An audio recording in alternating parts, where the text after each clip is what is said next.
قال لي محدش بيقفل الباب ده، وده لمصلحتك يا ولدي. لمصلحتي؟ لمصلحتي ازاي يعني؟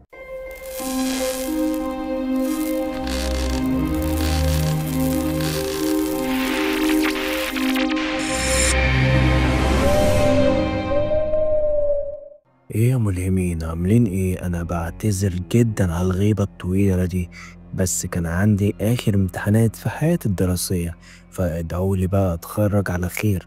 المهم اني راجع عليكم بقصة من احداث حقيقية مع شاب من دمنهور، ومن وقتها وهو مش عارف يعيش بسبب الرعب اللي هو عايش فيه. كان بيقول ان هو نام في شقة مش شقته، لكن بقى عايش في رعب وصل له لحد بيته، ومن وقتها وهو مش عارف يعيش يا ملهمين. فما تنساش اللايك الرايق وكومنت تدعم فيه اخوك وتدعم مجهوده، ولو انت جديد معانا فاعمل السبسكرايب الرايق وانضم للعيلة المتواضعة وهي عيلة الملهمين. فحضر قهوتك واقعد في ركن الأوضة الهادي وطفي النور عشان انت الآن مع حكاوي الاتنين، وبسم الله نبدأ.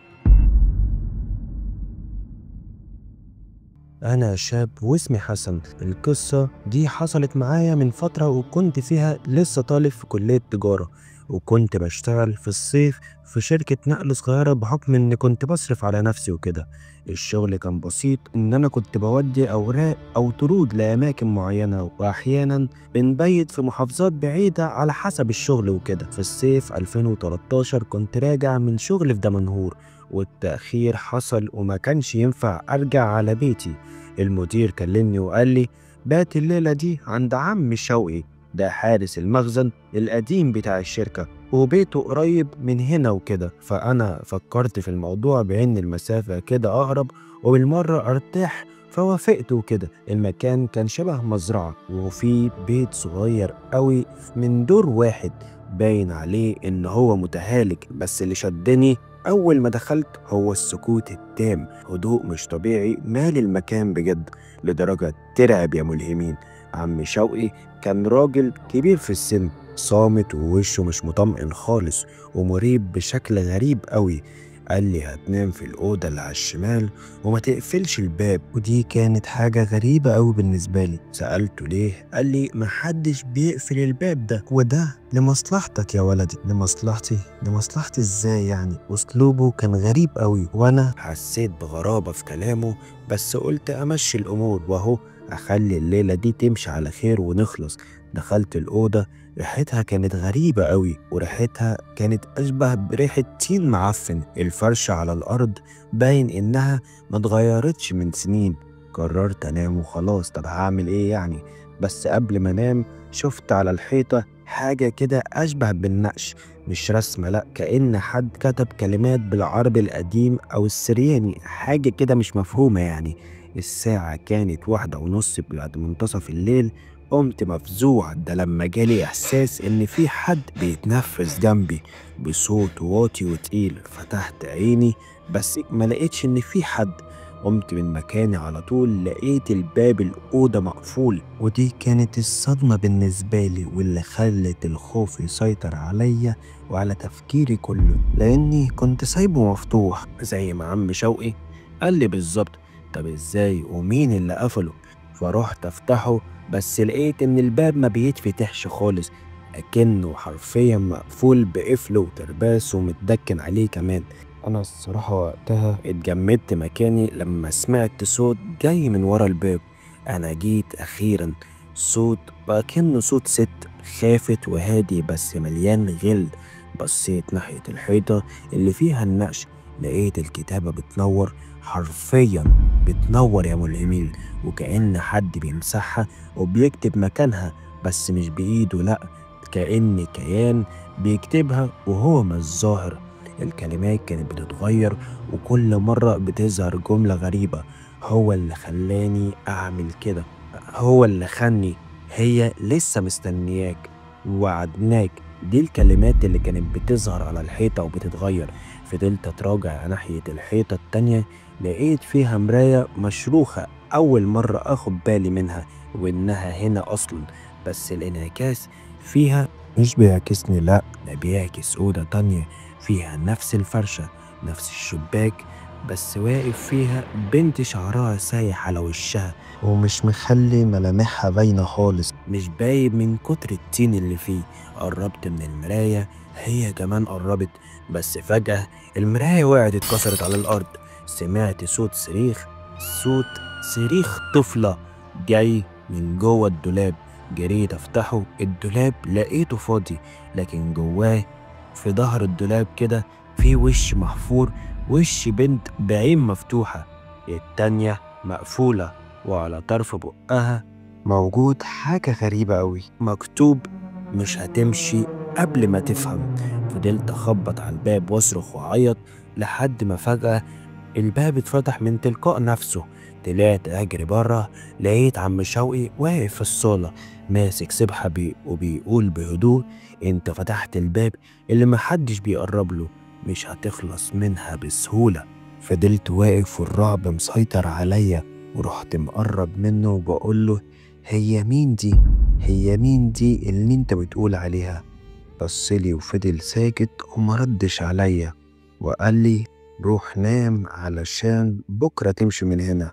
وقتها أنا بصيت له بقلق وسبته ومشيت، والصراحة أنا خفت أتكلم معاه وقلت أخلي الليلة دي تعدي على خير، كفاية اللي حصل فيها. وقتها أنا خدت بعضي ودخلت الأوضة وسبت الباب مفتوح، بس أنا وقتها مجاليش أي نوم طبعا من اللي حصل ده، وكمان الرعب اللي كان مسيطر عليا. رجعت البيت تاني يوم وأنا مش أنا، بقيت حاسس إني مش طبيعي من يومها، وكأني حاسس بشعور غريب أوي يا ملامين. فضلت شهور أشوفها في أحلامي كل يوم، نفس البنت، نفس الأوضة، نفس الجملة. مشيت، طب أنا اللي جاي وراك. رحت الشيخ بعد فترة، ده بسبب الحالة النفسية الصعبة اللي أنا كنت فيها، وده بسبب اللي كان بيحصل لي. رحت له وقتها يا ملهمين وقال لي حاجة عمري ما هنساها: انت نمت في مكان كان معمول فيه حجاب سفلي، والبنت دي ماتت هناك بعد ما أهلها باعوها لراجل ساحر. جسدها اختفى لكن طاقتها لسه موجودة ومستنية حد يدخل المكان علشان تعيش جواه من تاني، أو حد يحررها وينقذها من اللي هي فيه. بقيت بسمع الكلام ده وأنا مش مستوعب اللي بيتقال، والرعب مسيطر عليا. ومن وقتها أنا بعد السنين دي كلها ما بقيتش أفتح باب أي أوضة في أي بيت مش بيتي، وبقيت مؤمن إن مش كل حاجة تتعمل بحسن نية بتتعدى بسلام. في أماكن الناس ماتت فيها ومشوا، بس هما ما مشيوش. عدى على اللي حصل أكتر من 3 شهور، وحسن حالته كانت بتسوء، ما بقاش بينام كويس، وبقى يصحى يلاقي علامات على جسمه، مرات خدوش ومرات زي آثار صوابع على رقبته. بس الأخطر هو الإحساس المستمر إنه مش لوحده، حتى وهو في بيته كان بيحس بحاجة قاعدة جنبه أو بتمر من وراه. كل ما يبص وراه يلاقي إن مفيش حد، بس ريحة الطين المعفن اللي شمها في أوضة عم شوقي بتظهر دايما ودايما في بيته. وفي يوم وهو نايم حلم بنفس المراية، بس المرة دي البنت كانت بتكلمه بوشها كله، وباين إن وشها مش مشوه زي كل مرة، لكن وشها كان ميت، عيون سودا، بشرة رمادية، ابتسامة ملطخة بالدم. شكلها كان مرعب أوي يا ملهمين، شكلها كان يشيب الشعر ويرعب أي بني آدم حرفيا. قالت لي: أنا لسه مستنية، بس المرة دي تعالى بإرادتك، أنا مش هأذيك. تعالى يا حسن وأنا هقولك الحقيقة. صحي من النوم مفزوع، لكن المرة دي كان حسن واخد القرار إنه هو هيروح وهيفهم وهيقفل القصة دي للأبد. ركب وراح لدمنهور، ده نزل من العربية وبدأ يتحرك ناحية الأرض الزراعية اللي كان فيها البيت، اللي بسببه حسن اتدمر نفسيا وبقى عايش في رعب حقيقي. ورجع لنفس البيت لقاه لسه في مكانه، بس باين عليه مقفول من سنين. سأل على عم شوقي، قالوله عم شوقي مات من شهرين في أوضته، وإيده كانت ماسكة السبحة وعينه مفتوحة على الآخر، أكنه شاف نهاية ورعب مش طبيعي قبل ما يموت. ومن الواضح كده إن في كيان غريب هو اللي خلص عليه، وده بسبب الرعب اللي كان باين على ملامحه وهو ميت. المهم دلوقتي إن حسن دخل البيت بعد ما أقنع واحد من الناس يفتح له الباب. رجع لنفس الأوضة، نفس الريحة، نفس الفرشة ونفس الحيطة، لكن النقش اتحفر أعمق شوية. وهنا بدأت اللحظة الحاسمة، وهو واقف قدام الحيطة بدأت تسود وتظهر ملامح البنت، لكن المرة دي صوتها كان صغير ومش صوت شيطاني ولا حاجة. قالت له وهي بتعيط: أنا مش عايزة أذي حد، أنا اتدفنت هنا وما لقيتش حد يترحم عليا.